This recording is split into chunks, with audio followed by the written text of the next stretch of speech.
আমি জানি না আমার বাসার আশেপাশে এগুলো কি হচ্ছে, 2 দিন পর পর এভাবে আগুন লেগে যাচ্ছে। আমি ভীষণ আতঙ্কে আছি এটা নিয়ে। কোথাও যাওয়ার আগে আমি গ্যাসের চুলা, হিটার সবকিছু এখন বারবার চেক করি। আর সেদিন গিয়েছিলাম আমার ননাসের বাসায় ইফতার করতে, আর আমার ননাসের বেগুনি রেসিপিটা অনেকেই চেয়েছিলেন, তা নিয়ে থাকছে আজকের ব্লগ। হ্যালো, আসসালামু আলাইকুম এভরিওয়ান। আই হোপ আপনারা সবাই ভালো আছেন। আল্লাহর রহমতে আমিও ভালো আছি। কিন্তু আমার বাসার আশেপাশে এগুলো কি হচ্ছে আমি একদমই বুঝতে পারছি না। সেদিনের সকালটা এতটা ভয়ঙ্কর ছিল, ঘুম থেকে উঠেই দেখি আমার বাসার একদমই সামনে, মানে আমার বাসা থেকে এই বাসা একদমই সামনে, সেখানে হচ্ছে আগুন লেগেছে।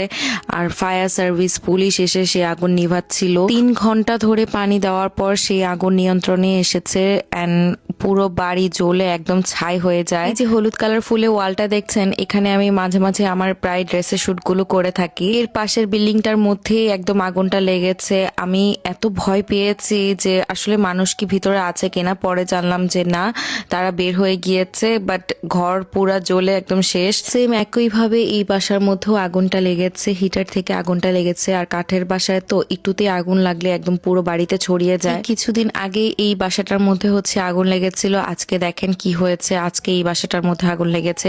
ভোরবেলা ঘুম থেকে উঠেই দেখি এই অবস্থা। বিশ্বাস করেন আমি এত বেশি ভয় পেয়েছি, কোথাও যাওয়ার আগে আমি বারবার হিটার চেক করি, বারবার গ্যাসের চুলা চেক করি যে অফ করেছি কিনা। একবার যদি একটু ছোটখাটো আগুন লেগেও যায়, পুরো একদম বাড়ি জ্বলে শেষ হয়ে যাবে। বাসায় একজন বৃদ্ধ মহিলা আর একজন বৃদ্ধ লোক থাকতেন, তো তারা সেভ আছে, তাদের কোনো কিছু হয়নি, কিন্তু তাদের বাসাটা একদম শেষ হয়ে গিয়েছে। ফায়ার সার্ভিসের লোকেরা আগুন নিভিয়ে তো চলে গিয়েছে, কিন্তু বৃদ্ধ মহিলা তার বাসাটা দেখে এত বেশি কান্না করছিল, এটা দেখে আমার খুবই খারাপ লেগেছে। এমন যেন ঘটনা আর কারো সাথে না হয়, এটাই দোয়া করছি আল্লাহ যেন সবাইকে হেফাজত রাখে। দিন আমি ভয় আর বাসা থেকে বের হইনি। এটা ছিল এর পরের দিন, আমার ড্রেসের শুট গুলো আমি করছিলাম।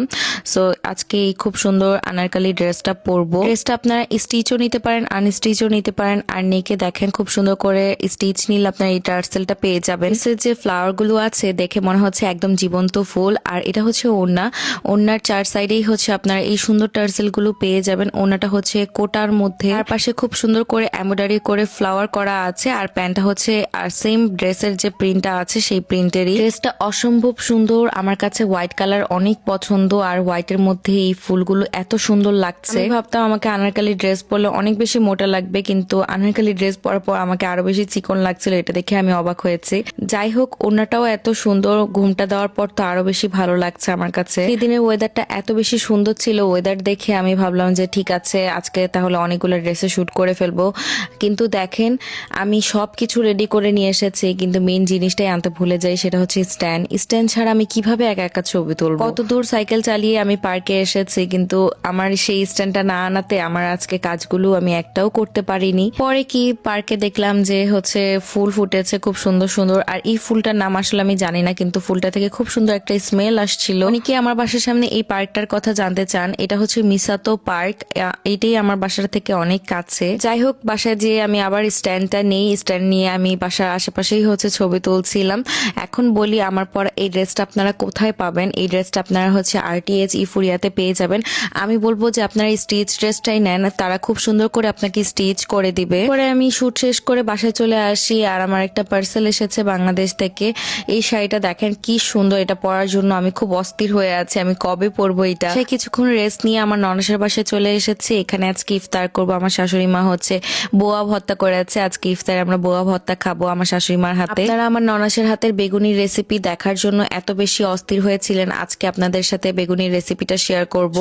আপুর হাতের বেগুনিটা এত বেশি মজা হয় আর এত ক্রিস্পি হয়, আমি আপনাদেরকে বলে বুঝাতে পারবো না এটা খেতে কি মজা। রেসিপিতে চলে যায়। এখানে পরিমাণ মতো আপু বেসন নিয়ে নিয়েছে, এরপরে দিয়েছে স্বাদ মতন লবণ। বেগুনিটাকে মুচমুচে হওয়ার জন্য এখানে আপু ইউজ করছে কর্নফ্লাওয়ার। বেগুনিটাকে পারফেক্টলি ক্রিস্পি বানানোর জন্য এখানে আপু চালের গুঁড়া দিচ্ছে, চালের গুঁড়াটা মাস্ট বি ইউজ করতে হবে। এরপরে এখানে দিয়ে দিচ্ছে সামান্য পরিমাণে খাবারের সোডা। পরে আপু এখানে দিয়েছে কারি পাউডার। আপনারা বিভিন্ন সুপার শপে হচ্ছে এই কারি পাউডারটা পেয়ে যাবেন বাংলাদেশে। এরপর একটু একটু করে পানি দিয়ে আপু পুরো বেসনটাকে ভালো মতন মিক্স করে নিচ্ছিল। এখানে কিন্তু আমরা কোনো গরম পানি ইউজ করিনি, নর্মাল টেম্পারেচারে রাখা যে পানিটা থাকে সেই পানিটাই ইউজ করেছি। বেগুনিটা যেন একটু একটু সুন্দর কালার আসে, সেটার জন্য এখানে আপু একটু সামান্য পরিমাণে ফুড কালার ইউজ করেছে।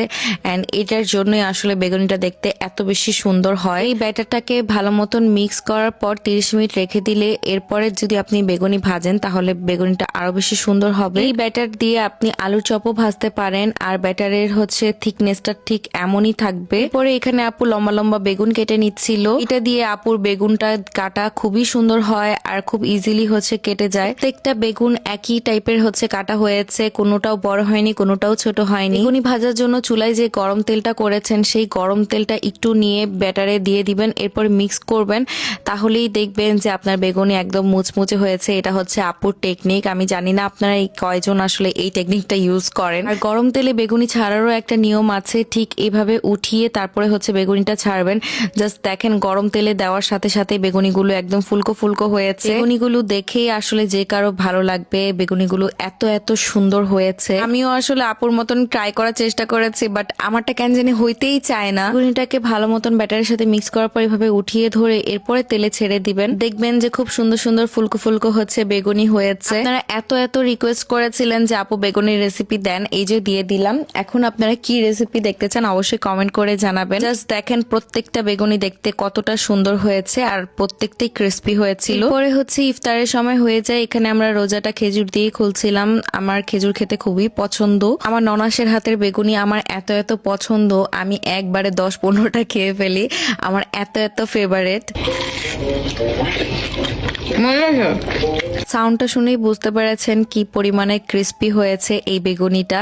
যাই হোক, আপনারা যদি কেউ বানান অবশ্যই আমাকে কমেন্ট করে জানাবেন যে আপনাদের কাছে কেমন লেগেছে বেগুনির রেসিপিটা। আজকে আর তেমন কোনো কিছু ভাজা পোড়া করেনি, যেহেতু আমরা সাথে বউয়া ভর্তাও খাবো। তো যেহেতু অফিসে থাকে, আমি বাসায় একলা একলা ইফতার করব বলে আমি প্রায় প্রায় এখানেই চলে আসি, আর এখানে খুব মজার মজার খাবার বানানো হয়। সেদিনের এই বউয়া ভর্তাটা কি যে তৃপ্তি করে খেয়েছি, আলহামদুলিল্লাহ। আজকের এই ব্লগটি এখানে শেষ করছি। সবাই ভালো থাকবেন, সুস্থ থাকবেন, আল্লাহ হাফেজ। আর আমার জন্য অনেক বেশি দোয়া করবেন। মনোজ ডায়েরি এটা আমারই ফেসবুক পেজ।